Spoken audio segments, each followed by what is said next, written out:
Cinema யாரை எப்படி கைப்பிடித்து உயரத்தில் கொண்டு போகும் என்று சொல்ல முடியாது. சினிமா மீது காதலும் அபிமானமும் கொண்டவர்கள் என்றைக்கும் சினிமாவில் தோற்றதாக சரித்திரம் இல்லை. அதற்கு கண்முன் இருக்கும் உதாரணம் மக்கள் செல்வன் விஜய் சேதுபதி. 2004ஆம் ஆண்டில் 250 ரூபாய் சம்பளம் பெற்று அன்புவின் அடியாளாக புதுப்பேட்டையில் தோன்றினார். குத்துச்சண்டை பார்வையாளராக எம் குமரன் சன் ஆஃப் மகாலட்சுமியில் தோன்றினார். கால்பந்தாட்ட வீரராக லீ படத்தில் தோன்றினார். கபடி விளையாட்டு வீரராக வெண்ணிலா கபடி குழுவில் தோன்றினார். நான் மகானல்ல படத்தில் கணேஷ் என்ற பாத்திரத்தில் வந்து போனார். பலே பாண்டியாவில் கதாநாயகனின் சகோதரனாக வந்து போனார். இப்படி சிறு சிறு வேடங்களில் வந்து போன மக்கள் செல்வன் விஜய சேதுபதி 2010ஆம் ஆண்டில் சீனு ராமசாமி இயக்கத்தில் தென்மேற்கு பருவக்காற்று படம் மூலமாக கதை நாயகனானார். 2012இல் எதிர்நாயகனாக சுந்தர பாண்டியனில் ஜொலித்தார். பிறகு கார்த்திக் சுப்புராஜ், பாலாஜி தரணிதரன் ஆகியோர் இயக்கத்தில் பீட்சா, நடுவில் கொஞ்சம் பக்கத்தை காணும் போன்ற படங்களின் மூலமாக அறியப்பட்டார். யார் இந்த விஜய் சேதுபதி, யார் இந்த நடிகன்? வெகு இயல்பாக நம் பக்கத்தில் இருக்கும், வீட்டு பக்கத்தில் இருக்கும் ஒரு கூட்டத்தில் ஒருவனைப் போல ரொம்ப அசால்ட்டாக, ரொம்ப இயல்பாக நடிக்கின்றாரே, யார் இவர் என்று மக்கள் புருவம் உயர்த்தி பார்க்க ஆரம்பித்தனர். சூதுக்கவும் இதற்குத்தானா ஆசைப்பட்டாய் பாலகுமாரா, சுமார் முஞ்சி குமார்.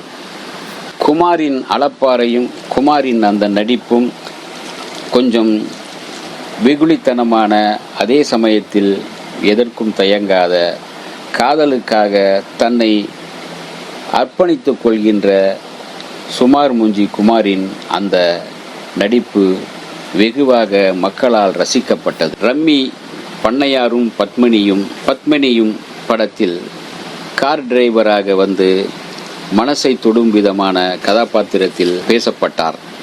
நானும் ரவுடிதான் இன்னும் ஒரு படி மேலே போய் ரசிக்க வைத்தது. யார் இந்த ரவுடி? அழகான ரவுடி, கிண்டலான ரவுடி, நக்கலான ரவுடி. ஆனாலும் கொஞ்சம் அழகான ரவுடி தான் இவன், ஆனாலும் மனசை கொள்ளை கொள்ளும் ரவுடி தான் இவன் என்று பேச வைத்தார். சேதுபதி அவருடைய ஆக்ஷன் நடிப்புக்கு இன்னொரு திருப்பு முனையாக அமைந்தது. ஆண்டவன் கட்டளை, அயல் நாட்டுக்கு சென்று உழைத்து சம்பாதிக்க வேண்டும் என்கின்ற ஒவ்வொருவரின் கனவையும் அது கையில் ஏந்தி கொண்டு பயணத்திற்கான ஏற்பாடுகள் எல்லாம் எப்படி செய்ய வேண்டும், அது எப்படியெல்லாம் அங்கு அவஸ்தைப்பட வேண்டும் என்பதை அக்குவேறு ஆணுவேராக காட்டியிருந்தார். ரெக்க, கவன், புரியாத புதிர், கருப்பன், மாமனிதன், இமைக்கா நொடிகள், தர்மதுரை, 96. இப்படி விஜய் சேதுபதியின் ஒவ்வொரு படமும் ஒவ்வொரு இலக்கோடு, ஒவ்வொரு பாத்திரத்தோடு, ஒவ்வொரு தன்மையோடு மக்களோடு பேசியது, மக்களோடு ஒன்றியது. மக்களின் பிரச்சனைகளை மக்களோடு ஒருவனாக, மக்களில் ஒருவனின் வாழ்க்கையாக வாழ்ந்து காட்டினார் விஜய சேதுபதி. அப்படித்தான் அதே போல அவர் வில்லனாக, எதிர்நாயகனாக நடித்த மாஸ்டர், விக்ரம் வேதா, விக்ரம், ஜவான், அவருடைய மாறுபட்ட இன்னொரு கோணத்தை மக்கள் மத்தியிலே கொண்டு வந்தது.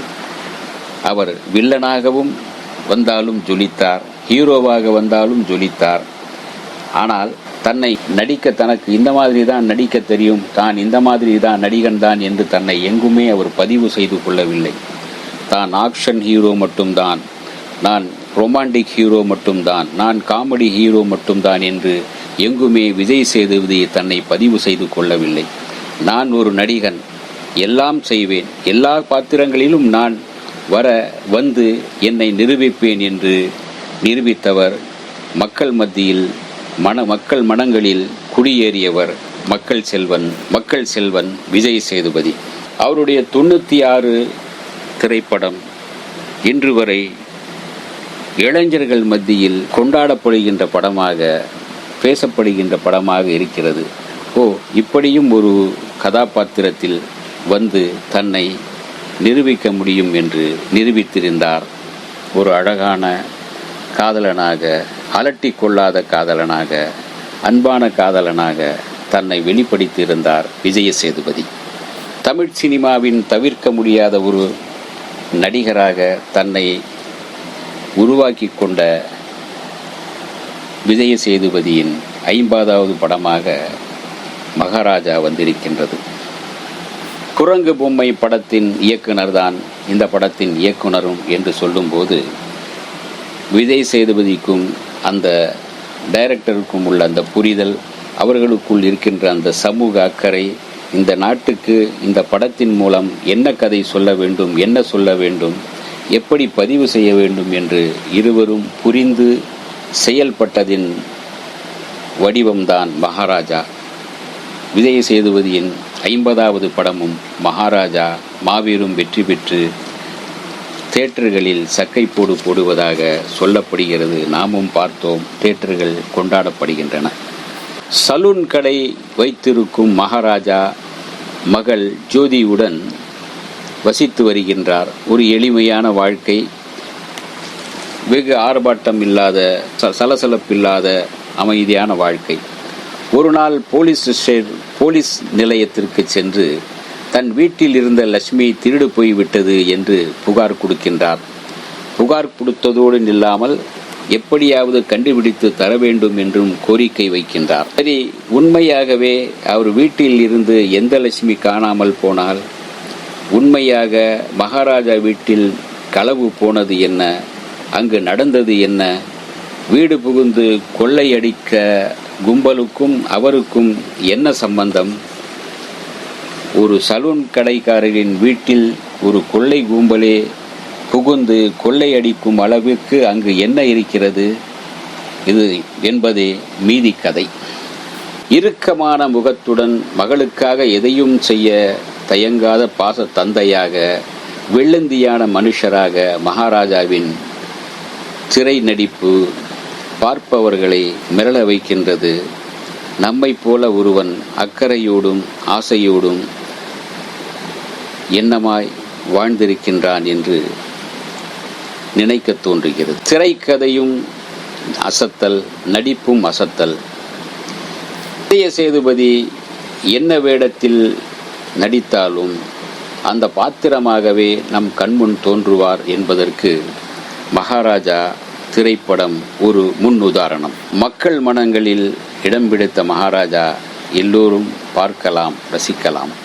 இந்த வீடியோ உங்களுக்கு பிடிச்சிருந்தா லைக் பண்ணுங்க, ஷேர் பண்ணுங்க, கமெண்ட் பண்ணுங்க, சப்ஸ்கிரைப் பண்ணுங்க, மறக்காம பெல் ஐகானை கிளிக் பண்ணுங்க.